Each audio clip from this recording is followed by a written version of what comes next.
There's a poison that seeps quietly into the mind of every person chasing greatness. It's subtle at first. It tells you to push harder, to endure longer, to embrace discomfort. And at the beginning, that voice feels noble. It feels righteous, because it teaches you that pain is the path to strength. And that much is true, to a point. But somewhere along the way, something shifts. That hunger for growth turns into self-punishment. You start believing that suffering is not just part of the process, it is the process. That if you're not in pain, you must not be doing enough. That comfort is weakness. That peace is undeserved. And suddenly, you've become a prisoner of your own ambition. Let me tell you something few will say out loud. Suffering is necessary, but it is not a constant. Pain is a doorway, not a destination. It was never meant to be the house you live in. It's meant to be the fire that forges you, not the flames that consume you. The problem isn't that you've suffered. The problem is that you've learned to need it. You've mistaken struggle for significance. You've confused chaos with purpose. You've taught yourself that happiness without hardship is somehow counterfeit. But that's the martyr's lie. And if you believe it for too long, it will rot your spirit from the inside out. You start rejecting peace because it feels foreign. You find yourself restless when things are going well, searching for something to fight. You call it staying sharp, but really, you're addicted to pain. You don't know who you are without a battle to survive. So, you create one. You pick fights where there are none. You self-sabotage every victory. You set your own fires just to prove you can endure the smoke. You've forgotten that the warrior's goal is not endless war. It's peace after victory. Even the sharpest blade rests in its sheath when the battle is done. You weren't meant to stay in the storm forever. You were meant to learn how to navigate it, and then find calm waters again. Yes, suffering will shape you. It will strip away your illusions. It will reveal who you are when everything else is gone. But it's not your purpose. It's your preparation. Pain builds capacity, but peace builds power. Pain may teach you discipline, but joy teaches you gratitude.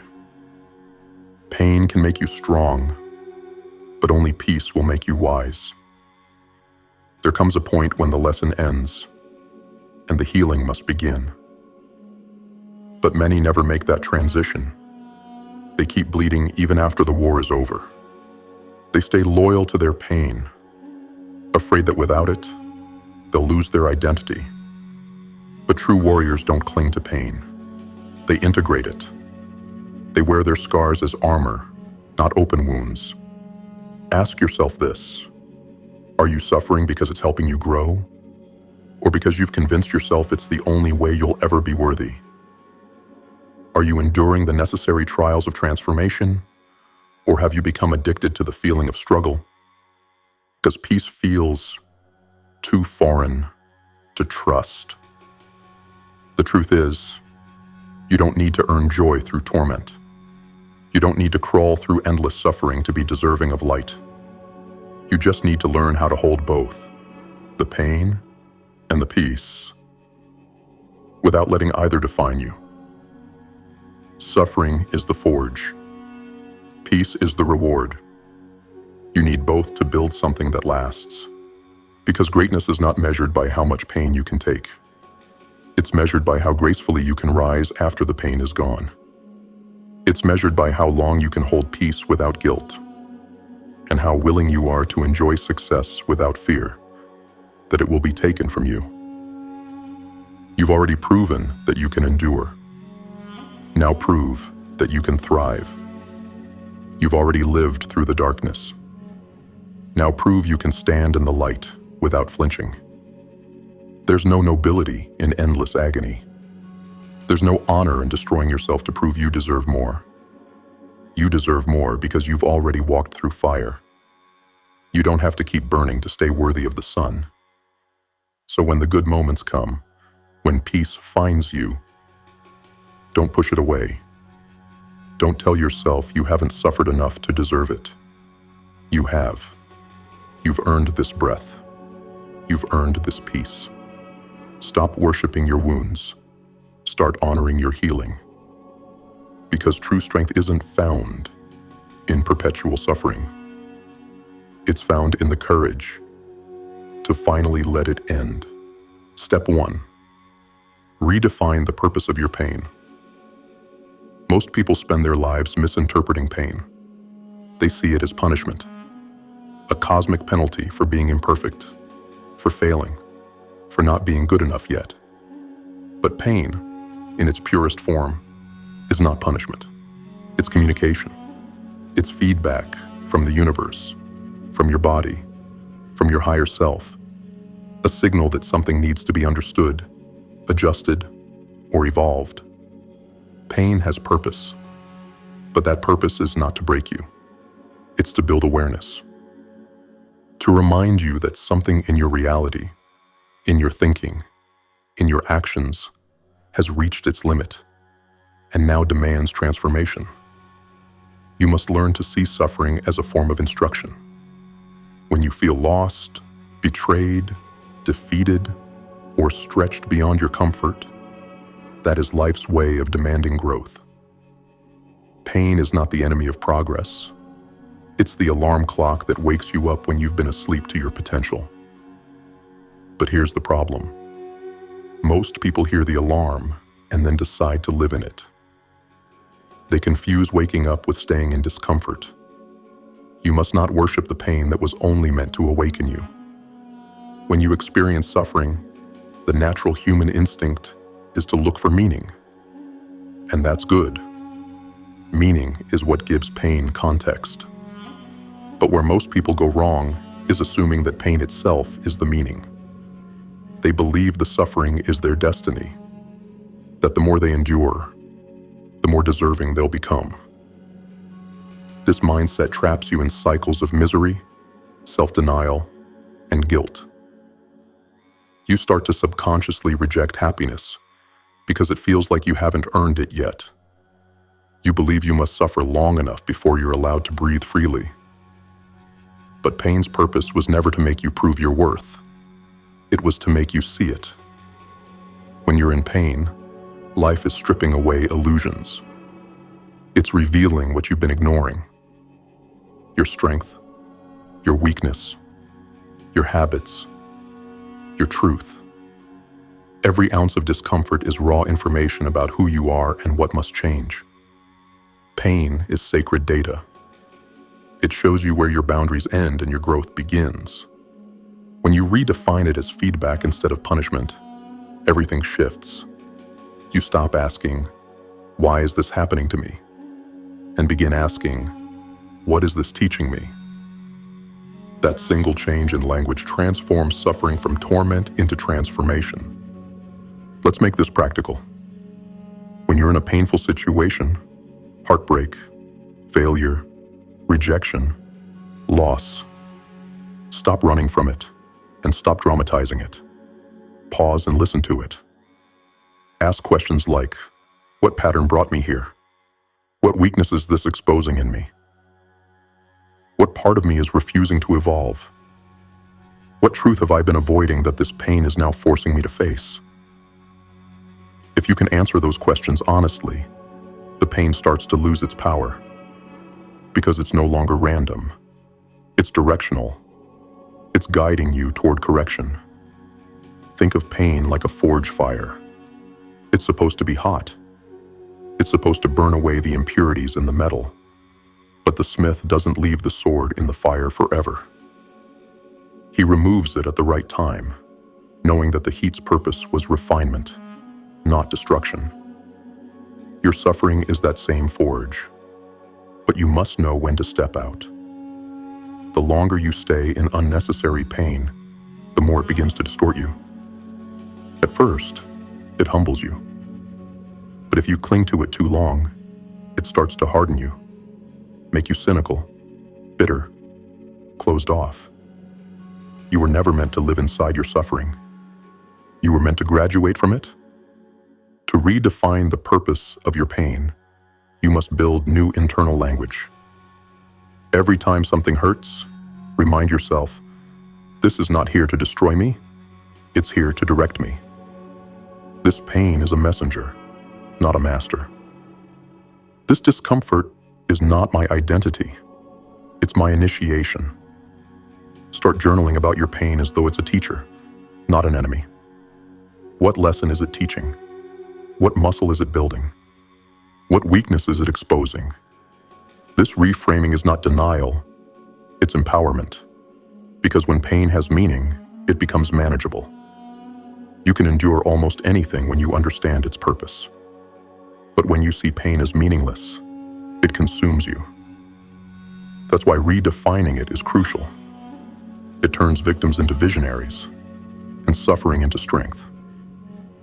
Understand this deeply. Suffering is necessary, but it is not meant to be constant. Without struggle, there is no contrast. And without contrast, there is no awareness of your own light. You need moments of pain to wake up, to realign, to remember what matters. But you do not need to stay there to remain worthy or strong. Suffering is a season, not a sentence. It's a chapter, not the entire book. You pass through it to gain wisdom, not to pitch a tent and live there. So when life sends pain your way, accept it as a message. Ask what it wants you to learn, feel it fully, and when the lesson is clear, release it. Don't keep rereading the same painful chapter when the story was meant to move forward. The warrior who redefines pain doesn't just survive it, he uses it. He doesn't wear suffering like a crown of thorns. He carries it like a torch, a reminder of what he's endured, and proof that the fire did not consume him. When you understand that pain is not punishment, but preparation, you begin to walk differently. You stop flinching at discomfort and start leaning into it, knowing it's sharpening your edge. But you also learn to step back when the lesson is done, to let peace, joy, and gratitude rebuild what the fire burned away. That's how you master suffering instead of being mastered by it. That's how you make pain serve your purpose, without letting it become your prison. Step 2. Break the addiction to struggle. There's a harsh truth that many never face. Some people are addicted to suffering, not because they want to be, but because pain has become familiar. It's predictable. It's controllable. They know how to navigate misery, but not peace. They've learned how to survive chaos, but not calm. And somewhere deep down, they begin to equate struggle with worth. You see, when you've spent years grinding, fighting, clawing your way through life, the absence of conflict can feel wrong, almost hollow. When life gets quiet, your mind whispers, something's off. This can't last. You start searching for new problems, new fires to put out, new storms to walk into. Not because you need to, but because your nervous system doesn't know how to live without the adrenaline of survival. This is what I call the addiction to struggle, and it is one of the most dangerous forms of self-sabotage. Pain is powerful because it gives us focus. When you're suffering, the world narrows. All that exists is the next step, the next breath, the next challenge. That intensity feels like purpose. It feels like meaning. But it's a false god. Because when the pain finally stops and peace arrives, the mind that's been conditioned to chaos doesn't know what to do with serenity. It doesn't know how to exist without something to fix, something to chase, something to overcome. And so, it creates new problems. You pick fights that don't need to be fought. You set impossible goals that keep you trapped in a loop of exhaustion. You destroy relationships because peace feels like boredom. You invent chaos to to feel alive. And in doing so, you rob yourself of the very freedom you were fighting for. To break the addiction to struggle, you must retrain your body and your mind to feel safe in peace. That sounds simple, but for the warrior who's lived a life of constant battle, it feels like death. Because your entire identity has been built around the fight. You've worn struggle like armor. You've defined yourself by how much pain you can endure. But here's the paradox. What made you strong in war will destroy you in peace. You must learn to disarm yourself when the battle is over. Not because you've grown weak, but because real power is control. Control over your thoughts. Control over your reactions. Control over your need to create unnecessary chaos. Here's how you begin that process. 1. Recognize when struggle is serving you and when it's enslaving you. Not all struggle is bad. Some of it refines you. It gives you depth, character, and strength.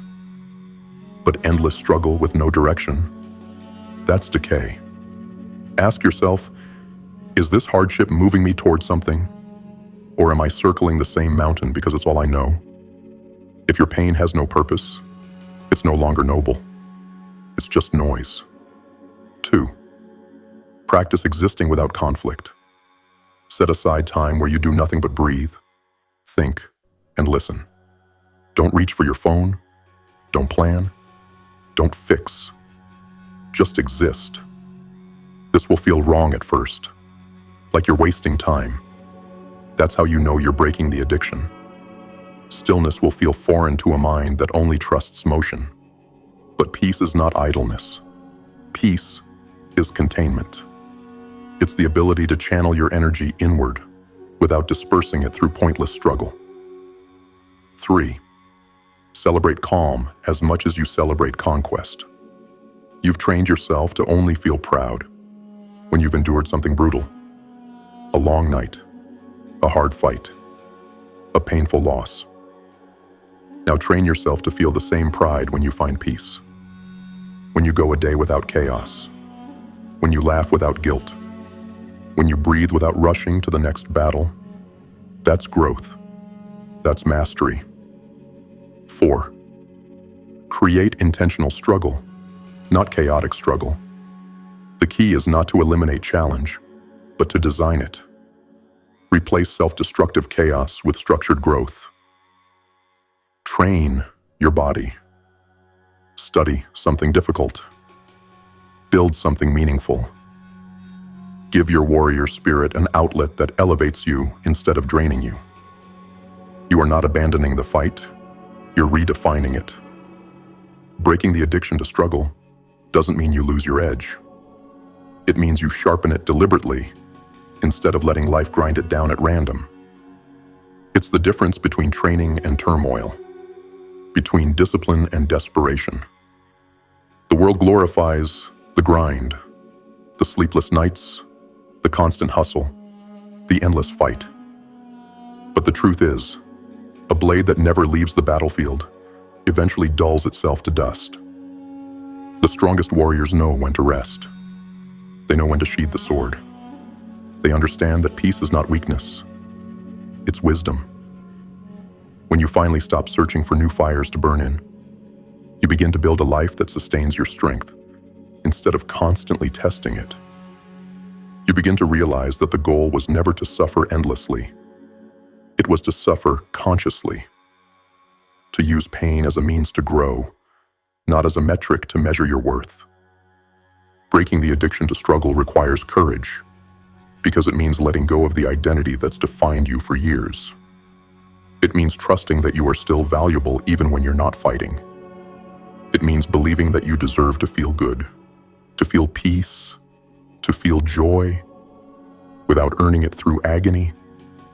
And the moment you can sit in silence and feel whole, when you can look at your life without chaos and still feel powerful, that's when you've finally broken the chains. You'll still fight, but you'll choose your battles. You'll still struggle, but with purpose, not compulsion. You'll still suffer, but never longer than the lesson demands. And when peace comes, you'll recognize it not as weakness, but as the ultimate form of strength. Step 3. Convert suffering into discipline. Suffering is raw energy. It's heavy, dense, chaotic. And if you don't channel it, it turns inward and begins to devour you. Every ounce of pain, every disappointment, every heartbreak carries a frequency. And you have two choices. You can either let that energy rot inside you, poisoning your spirit, or you can convert it into fuel. Pain itself isn't evil. It's power without direction.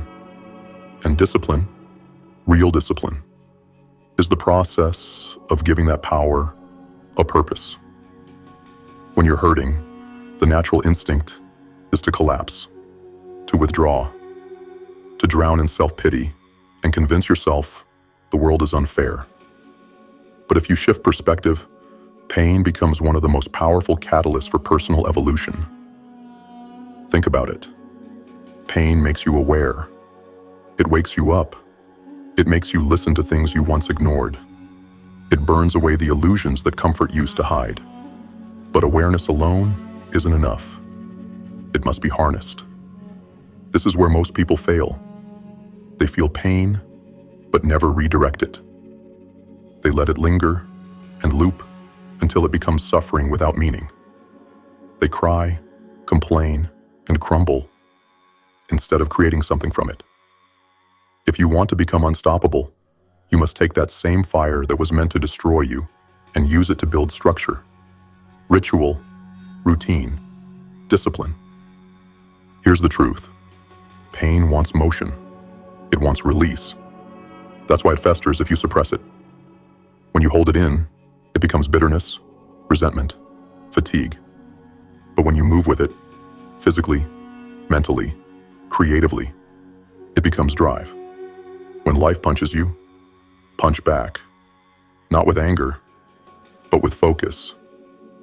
Go to the gym and lift until the weight trembles. Write until your thoughts turn clear. Work on your craft until your mind forgets the pain and remembers your purpose. Every act of disciplined movement takes energy away from despair and gives it to development. That's how you convert suffering. You redirect the current. You take that emotional fire and feed it to the engine of consistency. To master this, you must understand the law of transmutation. Energy cannot be destroyed, only transformed. So when suffering enters your life, it's not the end. It's potential energy, and your task is to alchemize it. That heartbreak, fuel. That failure, fuel. That betrayal, fuel. Every scar you've earned is energy waiting to be used. The key is discipline, the structure that allows transformation. Discipline turns chaos into order. It turns emotion into motion. It gives shape to the shapeless and purpose to the pain. Without discipline, suffering becomes identity. With discipline, suffering becomes power. Here's how you begin the process. 1. Channel pain into ritual. When you hurt, your emotions are volatile, unpredictable. That's why structure is essential. Instead of reacting impulsively, ritualize your response. Every time pain visits, it should trigger an automatic, productive behavior. Example: when stress hits, you journal. When grief hits, you train. When anger hits, you create. This rewires your nervous system to associate pain with progress instead of paralysis. 2. Replace emotion with execution. Don't waste time trying to feel ready. You won't. The discipline is the remedy. Show up broken, tired, or angry, and do the work anyway. This trains your subconscious to obey your conscious will, no matter the emotional weather, and that obedience becomes power, not over others, but over yourself. 3. Use suffering as feedback, not identity. Discipline is not about denial. It's about direction. When pain strikes, it's telling you something. Maybe you've neglected a part of yourself. Maybe you've grown complacent. Maybe you're out of alignment with your purpose. Listen to the message, correct the behavior, and move forward. That's what warriors do. They adapt, not attach. 4. Keep score with effort, not emotion. Your feelings will deceive you. They'll tell you you're failing when you're actually growing. Don't measure progress by how good it feels. Measure it by how consistently you move. Every day you keep your word to yourself, you're converting pain into power, step by step. Let's go deeper. The true essence of discipline is emotional transmutation. It's not about routine alone. It's about reprogramming the way your mind processes pain. Most people collapse under emotional weight because they treat pain as final. The disciplined individual sees it as fuel. When the weak say, "I can't go on," the disciplined say, "Good, this is where I grow." When the weak say, "I failed," the disciplined say, "Perfect, this shows me what to improve." When the weak seek comfort, the disciplined seek meaning. And meaning always transforms suffering into strength. Pain tests what you really value. If you value comfort, pain will break you. If you value growth, pain will serve you. You must decide, do you want your pain to become your reason or your excuse? Because the difference between those who rise and those who rot lies in that single decision. Every great mind, every warrior, every builder has stood where you are, at the crossroads of despair and discipline. They felt the same ache, the same doubt, the same fire threatening to consume them. But they moved, they acted, they converted. When you convert suffering into discipline, you stop waiting for motivation. Motivation is fragile. It lives in good moods and easy mornings. Discipline is eternal. It lives in dark nights and broken hearts. You stop being at the mercy of life and start mastering it. Because every storm that hits you becomes part of your training. Every scar becomes instruction. Every wound becomes willpower. This is how you win.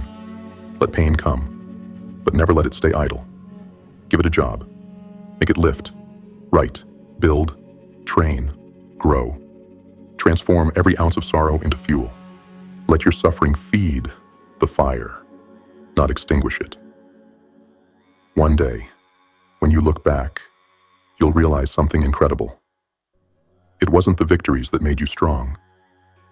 It was the way you handled the losses. It was the way you turned every hit into momentum. It was the way you refused to waste your pain. And that's what discipline really is. The ability to turn every wound into a weapon, every struggle into structure, and every moment of darkness into a source of light. Because in the end, pain doesn't make you disciplined. Choosing to use it does. Step 4. Make peace a skill, not a reward. Peace is often misunderstood. People talk about it like it's a distant prize, something you earn once you've conquered your demons, survived your battles, and checked every box of success. But that mindset is the very reason peace keeps slipping through your fingers. Because if peace only exists as a reward, you'll never feel worthy of it. You'll always chase it, but never truly claim it. True peace is not a destination. It's a discipline. It's a state of being that must be practiced, especially when you least feel you deserve it. Most people think they have to wait until the storm ends to feel calm again. But the truth is, mastery comes when you can find stillness in the middle of the storm. When you can train your mind to hold equilibrium in chaos, that's peace as a skill. You must understand something fundamental. Your nervous system, your subconscious mind, your body, they all adapt to whatever environment you repeat most often. If all you've ever known is struggle, pain, and survival, Peace will feel unnatural. When life suddenly quiets down, your body will rebel. Your thoughts will start racing, whispering, "Something's wrong. I'm missing something. I need to fix this." You'll search for new battles because peace feels foreign, almost dangerous. This is why most people sabotage the good things that come their way. They don't know how to coexist with peace, so they destroy it before it can disappoint them. You must recondition yourself. You must retrain your body and mind to recognize peace as safe, to treat calmness as strength, not weakness.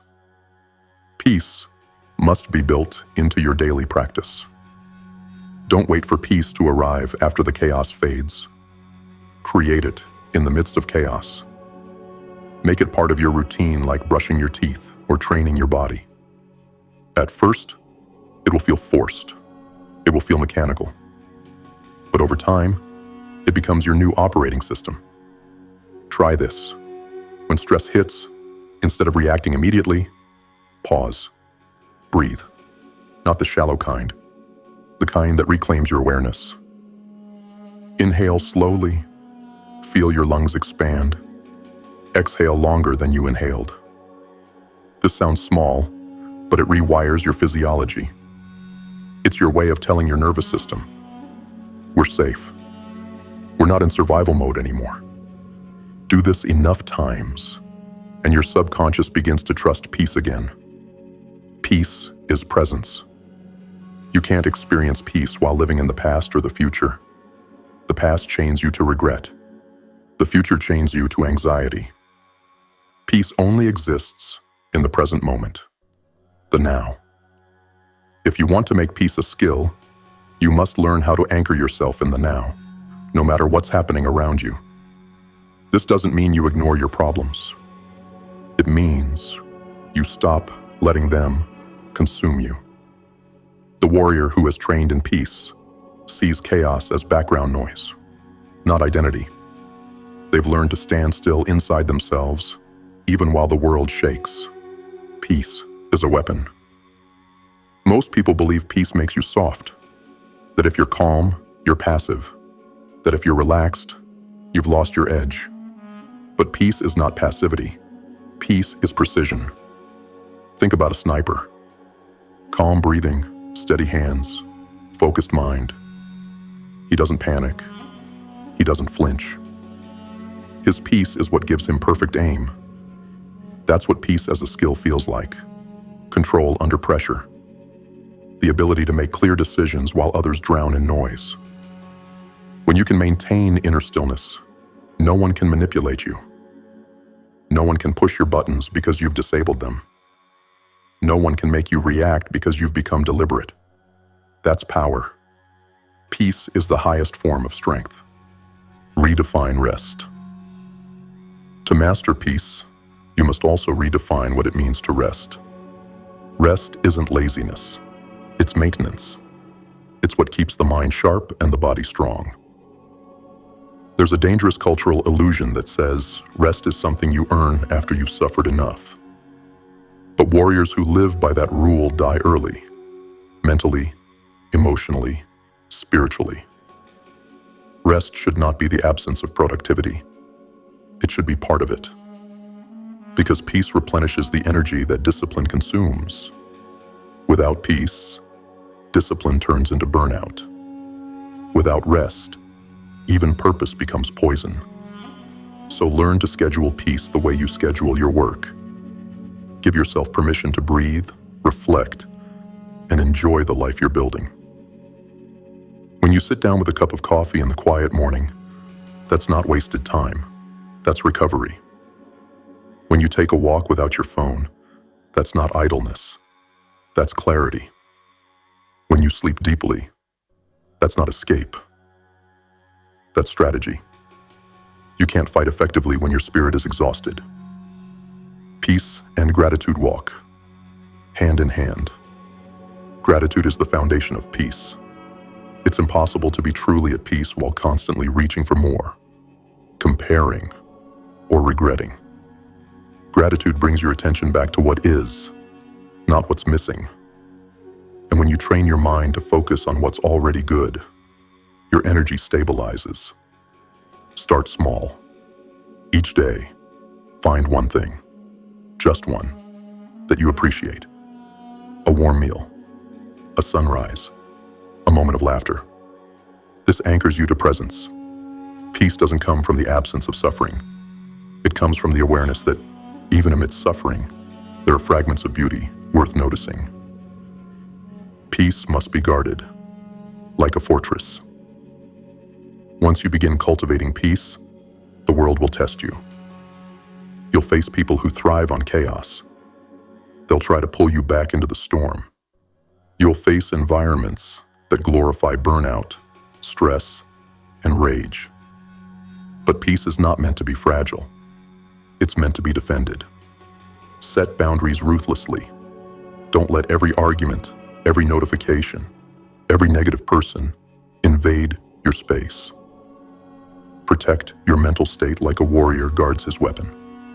Because without peace, your power becomes unstable. And when you find yourself slipping, don't shame yourself. Simply return. Peace is not perfection. It's the willingness to realign again and again. Make peace a habit. Make peace a weapon. Make peace your baseline. Because here's the truth. Without peace, even success feels hollow. Without calm, even power becomes paranoia.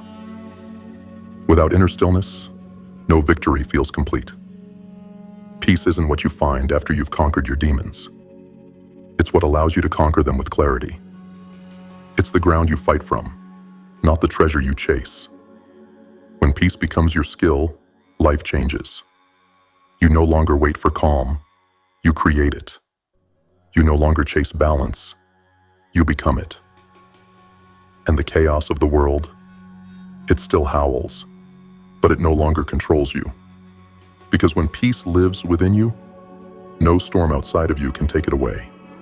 Step 5. Build a philosophy of balanced growth. The final step is where everything fuses. The pain, the peace, the struggle, the stillness. This is where you stop reacting to life and start leading it. Because discipline without philosophy eventually turns mechanical. Peace without philosophy becomes complacent. But when you have a philosophy, a code of balanced growth, you move through life with precision, purpose, and power. A personal philosophy is not a slogan you recite when things are easy. It's the foundation you stand on when the ground beneath you begins to crack. It's the set of principles that remind you who you are, what you believe, and how you respond to both victory and defeat. And the truth is this: if you don't build your own philosophy, the world will build one for you. It will tell you what success should look like. It will tell you what pain should mean. It will tell you who to be, how to act, and when to rest. And you'll spend your life obeying someone else's code, never realizing you were born to write your own. Balanced growth, the middle path between fire and water. Everything in life exists in duality: joy and sorrow, pain and peace, chaos and order. Most people swing violently between these extremes. They burn in the fire of ambition until they collapse into exhaustion. Then they drown in the waters of comfort until life loses meaning.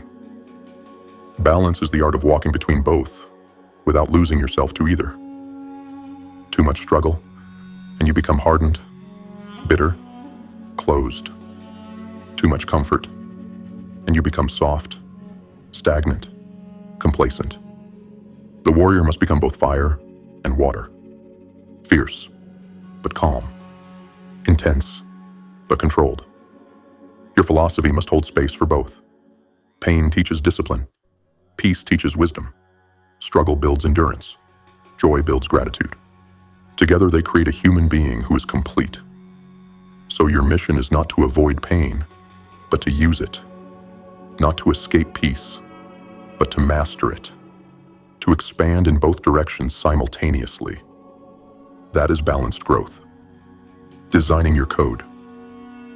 A personal philosophy begins with questions. Ask yourself, what do I stand for when everything collapses? What principles do I refuse to betray, even when no one is watching? What is the meaning of my pain? The purpose of my discipline? The reason behind my peace? How do I want to be remembered, not by others, but by my own soul? Write these answers down. Etch them into your being. They will become your compass when emotion tries to pull you off course. A man without a philosophy is easily manipulated by circumstance. A man with a philosophy becomes immovable because he's not reacting to life. He's responding through his code. Your philosophy might sound like this. I use pain as a teacher, not a home. I fight when it's necessary and rest when it's wise. I don't chase what glitters, I build what endures. I am not my emotions, I am the one who directs them. My peace is earned through awareness, not avoidance. This is not poetry, this is armor. When life tests you, your philosophy becomes the unseen force that keeps you steady. Growth without balance leads to self-destruction. There are two main paths people take, and both lead to ruin if left unchecked. The first is the path of endless fire. These are the ones who glorify the grind, who refuse to rest, who measure their worth only through pain. They push and push until their mind burns out, their relationships crumble, and their soul feels empty. They call it strength, but it's addiction. They confuse movement with progress, suffering with significance. The second is the path of endless water. These are the ones who hide from discomfort, who numb their pain, who chase happiness while avoiding growth. They stay comfortable, but it's a shallow comfort, a slow death. Their peace is false, fragile, and fleeting. Balanced growth is the third path, the warrior's path. It honors both the fire and the water. It teaches you when to fight and when to breathe. It demands that you stay sharp without becoming rigid, and soft without becoming weak. When you master this path, you no longer seek balance. You embody it. You can carry intensity without anxiety, calmness without laziness, ambition without desperation. Structure your life around rhythms, not extremes. Life was never meant to be a constant sprint. Everything in nature follows rhythm. Inhale and exhale, day and night. Expansion and contraction. Your life should too. Discipline without recovery breaks you. Recovery without discipline weakens you. So build your days in cycles, moments of focus, followed by moments of reflection. Hours of effort, balanced by hours of stillness. Seasons of work, followed by seasons of renewal. You're not a machine. You're a rhythm of energy. And when you align your routine with this truth, your growth becomes sustainable. You'll stop burning out. You'll stop feeling guilty for resting. You'll stop needing pain to feel progress. Integrate every lesson. Balanced growth means nothing is wasted. Every joy, every loss, every victory, every failure, all of it becomes material for mastery. When you experience suffering, don't just endure it. Study it. Extract its wisdom. Ask, what strength did this unlock? What did this teach me about who I am? When you experience success, don't just celebrate it. Dissect it. Understand what actions, what mindset, what discipline led there. Then repeat it with greater awareness. Everything becomes fuel when you live by philosophy. Pain becomes strategy. Peace becomes structure. You no longer live in reaction. You live in design. Live your philosophy. Don't just preach it. It's not enough to believe in balance. You must embody it. That means every action, every decision, every conversation must reflect your code. Consistency is what transforms philosophy from theory into reality. When people see you calm in chaos, they'll call you cold. When they see you rested in a world of exhaustion, they'll call you lazy. When they see you disciplined while others drift, they'll call you obsessed. Let them. They don't understand balance. They understand extremes. And extremes always mock equilibrium. But you will know. You will feel it. That quiet confidence. That stable pulse beneath the noise. Because once you've built your philosophy of balanced growth, no one can move you from it. The ultimate power of a balanced mind.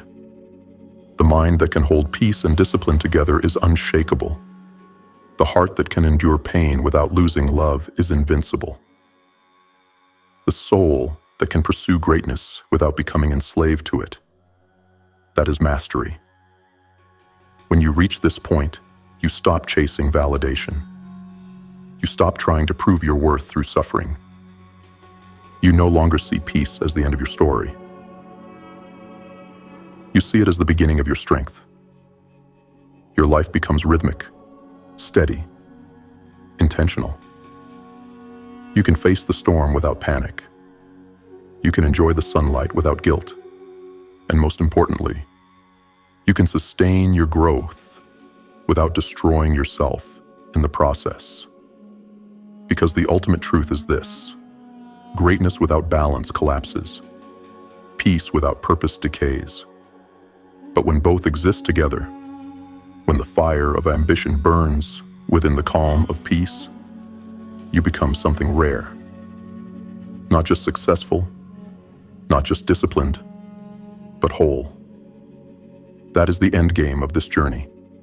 To become a being who no longer needs to suffer to feel alive, nor to numb themselves to feel safe. To live with strength and serenity woven into every breath.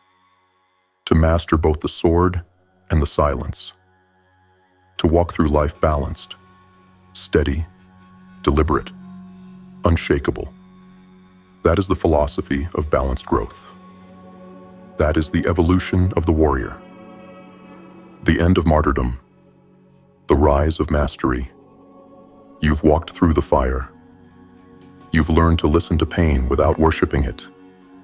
You've broken the addiction to struggle. You've turned suffering into structure. And you've trained your hands to build rather than burn. You've learned to hold peace, not as a distant dream, but as a daily discipline. And now you stand at the edge of something far greater than survival. You stand at the threshold of mastery. Because this is what mastery truly is. Not perfection, not endless endurance, but balance. It's knowing when to push and when to pause. It's recognizing when the lesson has been learned and it's time to let the pain go. It's walking through life unshaken. Not because it's easy, but because you've trained your spirit to remain still. Even when everything else trembles. You no longer mistake suffering for significance. You no longer bleed to prove your worth. You've realized that pain was never the destination. It was the doorway. And the purpose of every trial you faced was to prepare you for peace. You've discovered that greatness doesn't come from martyrdom. It comes from alignment. When pain, purpose, discipline, and peace all move as one. That's the moment you become unstoppable. Not because you can suffer endlessly, but because you can endure wisely. You now understand the paradox. Suffering is necessary, but not constant. Struggle is sacred, but not your home. Discomfort builds character, but joy sustains it. The warrior's journey was never about dying in the fight. It was about learning how to live after the fight, to walk back into the light with wisdom in your eyes and calm in your heart. That's where true greatness lives, in the balance between the fire and the stillness, between the storm and the sunrise. between who you were in the chaos and who you've become through it. So from this moment on, make a promise to yourself. Never suffer for the sake of suffering again. When pain comes, learn from it, then rise above it. When peace arrives, don't question it, protect it. And when you feel lost, return to your code, your philosophy of balanced growth, and it will guide you home every time. Because you've already paid your dues in blood and doubt. You've already earned the right to rest, to heal, to enjoy the life you fought so hard to build. So stand tall, breathe deeply, and walk forward with the calm power of someone who no longer needs to prove they can endure hell, because they've already learned how to build heaven within themselves. You are not the martyr anymore. You are the master. And from this point on, your suffering serves you.